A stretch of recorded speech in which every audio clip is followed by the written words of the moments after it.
and ones.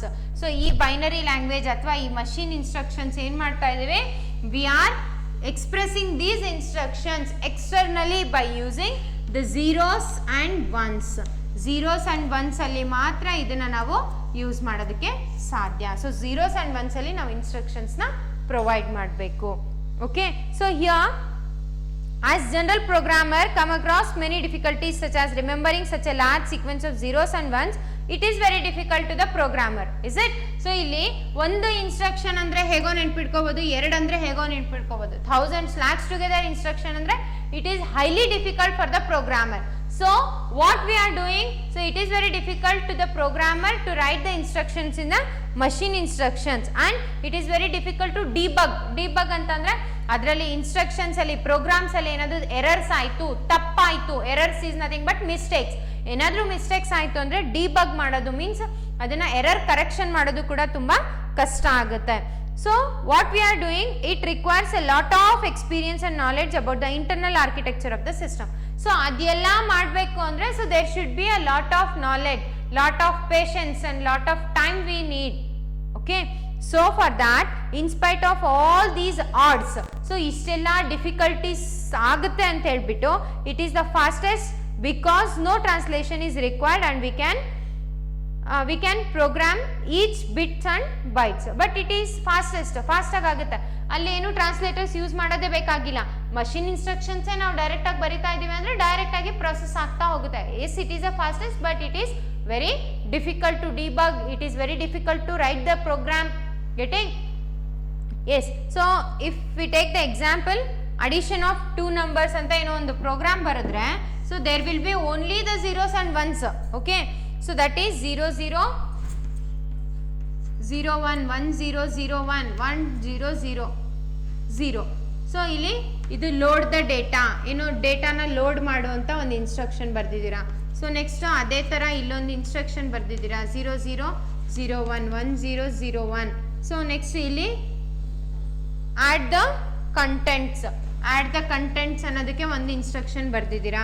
Next store the ಕಂಟೆಂಟ್ಸಿಗೆ ಒಂದು instruction ಬರ್ದಿದ್ದೀವಿ.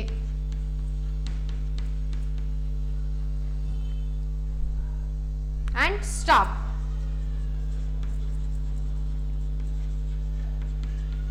So ಈ ತರ ಎಲ್ಲ ಇನ್ಸ್ಟ್ರಕ್ಷನ್ಸ್ ನೆನ್ಪಿಟ್ಕೊಳ್ತಾ ಬರಿಬೇಕು. Is it possible? No, it is very difficult. So here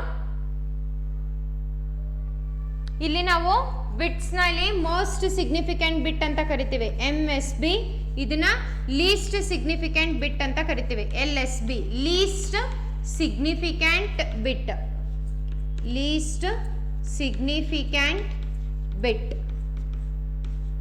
so ಇದು ಮೋಸ್ಟ್ ಸಿಗ್ನಿಫಿಕೆಂಟ್ ಬಿಟ್ MSB.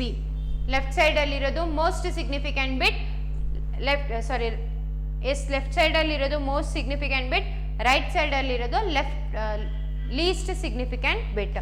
ಸೊ ಇದು ಯಾವಾಗಲೂ ನಾವು ಈ ಕಡೆಯಿಂದ ಡಿಜಿಟ್ಸ್ ನ ಕೊಡ್ತಾ ಹೋಗ್ತೀವಿ, 2 power 0 2 power 1 2 power 2 2 power 3. So ಇದೆಲ್ಲ ಡಾಟಾ ರೆಪ್ರೆಸೆಂಟೇಷನ್ ಅಲ್ಲಿ ನೋಡಿದ್ದೀವಿ ಅಲ್ವಾ? Yes. So here advantages of this machine language are, machine language instruction can be directly typed and executed, no compilation, no translation is required. Yes, ಇದೊಂದೇ advantage ಇರೋದು ಯಾವುದಕ್ಕೆ, machine ಲ್ಯಾಂಗ್ವೇಜಿಗೆ. There is no compilation, so errors check ಮಾಡೋ ಅವಶ್ಯಕತೆನೂ ಇರೋದಿಲ್ಲ, translator use ಮಾಡುವಂತ ಅವಶ್ಯಕತೆನೂ ಇರೋದಿಲ್ಲ.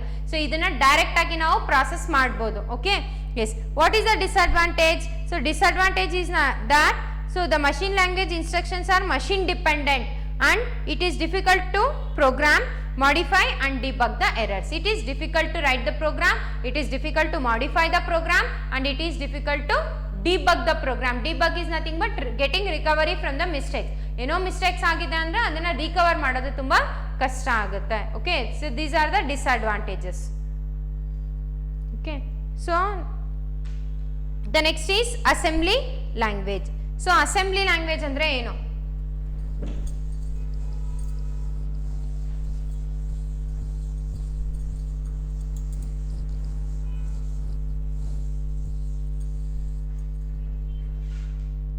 So here the disadvantage of machine language lead to the development of the new programming language that uses the symbolic instructions called as assembly language. So ಇಲ್ಲಿ ನಾವು machine instructions ಬರೆಯೋದು ತುಂಬಾ ಕಷ್ಟ ಆಗುತ್ತೆ ಅಂತ ನಮಗೆ ಡಿಫಿಕಲ್ಟೀಸ್ ಫೇಸ್ ಆದಾಗ ಈ ಡಿಫಿಕಲ್ಟೀಸ್ ಇಂದ ಹೊರಗಡೆ ಬರಬೇಕು ಅಂತ ಹೇಳ್ಬಿಟ್ಟು ನಾವು ಅಸೆಂಬ್ಲಿ ಲ್ಯಾಂಗ್ವೇಜ್ ನ ಯೂಸ್ ಮಾಡ್ಕೊಂಡ್ವಿ.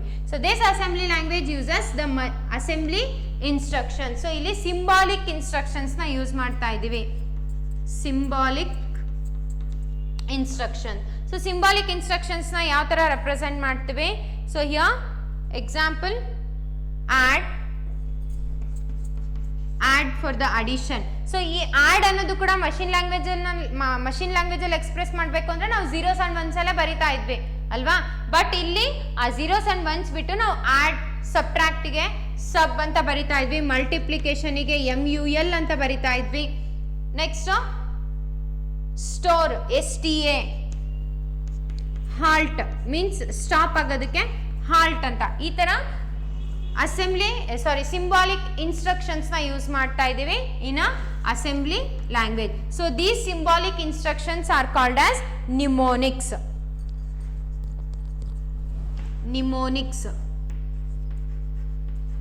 ಸೊ ಎಂ ಸೈಲೆಂಟ್ ಆಗುತ್ತೆ ಇಲ್ಲಿ, ನಿಮೋನಿಕ್ಸ್ ಅಂತ ಕರೀತೇವೆ.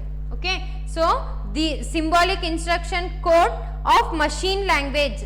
ಸೊ ಮಷೀನ್ ಲ್ಯಾಂಗ್ವೇಜ್ ಅಲ್ಲಿ ಎಕ್ಸ್ಪ್ರೆಸ್ ಮಾಡುವಂತಹ ಒಂದು ಸಿಂಬಾಲಿಕ್ ಕೋಡ್ ನ ನಾವಿಲ್ಲಿ ನಿಮೋನಿಕ್ಸ್ ಅಂತ ಕರಿತಾ ಇದ್ದೀವಿ. Mnemonics. Okay, yes. So this example for the mnemonics are add, subtract, multiplication, STA means to store, load ಕೂಡ ಬರುತ್ತೆ, LOAD ಅಂತ ಬರಿತೀವಿ, halt. Okay, so these are some of the examples. So these instructions are like English instructions alva. ADD add anta andre direct agi gottagutte it is to add antele. Okay, so English like instruction the computer does not understand. So ee instructions namge natural language English alli ansutte. So these instructions are not going to be understand by the computer system. So computer system ಗೆ ಈ instructions ಅರ್ಥ ಆಗೋದಿಲ್ಲ. So ಆವಾಗಲೇ ಹೇಳಿದ್ವಿ assembly language ಕೂಡ computer ಗೆ ಅರ್ಥ ಆಗೋದಿಲ್ಲ. So this assembly language has to be converted to the machine language by using the language translator. So ಯಾವ ಲ್ಯಾಂಗ್ವೇಜ್ ಟ್ರಾನ್ಸ್ಲೇಟರ್ ಯೂಸ್ ಮಾಡ್ತಾ ಇದೀವಿ? Assembler. Getting? By means of using the language translator called assembler we are converting this assembly language to the machine language programs. Okay, machine language instructions agi adana convert ಮಾಡ್ತಾ ಇದೀವಿ. So then what are the advantages of this assembly language? So here it is the mnemonic codes. So in this assembly language we are using the mnemonic codes which are easy. Okay, so which are easy to remember, whereas the binary coded it is very difficult to remember alva. So whereas these mnemonic codes are very easy to remember, easy to understand and easy to write the assembly language programs. Okay, so these are advantages and it is very easy to modify the programs and debug the program also. Okay, so disadvantage eno? So these are assembly language are the mnemonics. Assembly language ಅಲ್ಲಿ use ಮಾಡ್ತಾ ಇರೋಂಥ mnemonics machine dependent ಆಗಿದೆ and the assembly language takes a longer to code. So ಇಲ್ಲಿ ಇದು ಮತ್ತೆ ಏನಾಗಬೇಕು? Machine level ಲ್ಯಾಂಗ್ವೇಜಿಗೆ convert ಆಗಬೇಕು. So there it will take the time.